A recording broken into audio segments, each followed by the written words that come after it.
పెట్టిన పుట్టల్లో పాములు చేరడం అన్నటువంటి సామెతకి సాక్ష్యం. రూపాయి కోడేసుకునే పబ్లిక్ని అందరినీ అట్రాక్ట్ చేసిన, పబ్లిక్ అనుగుణంగా ఎప్పటికప్పుడు టెక్నాలజీలు మార్చుకుని వచ్చినటువంటి ట్విట్టర్ని డబ్బులు పారేసి కొనుక్కున్నాడు ఎలన్ మస్క్. అదే సందర్భంలో టిక్ టాక్ రకరకాలైనటువంటి అడ్డంకులు ఎదుర్కొని నిలబడినటువంటి టిక్ టాక్ని కొని పడేస్తున్నాడు ఎలన్ మస్క్.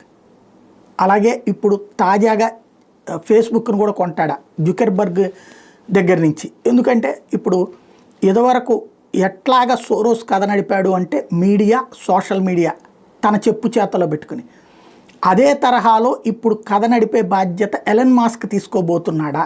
క్రమంగా వివిధ ప్లాట్ఫారాలతో ఏది ఎక్స్ ఛానలే పెట్టాలనుకోవడం, ఇతరత్ర అతను నడుపుతున్నటువంటి కథలు చూస్తుంటే క్రమంగా మరొక సోరోస్గా మారేందుకైతే సిద్ధపడుతున్నట్టు కనబడుతోంది. ఏం జరుగుతుందో చూడాలి.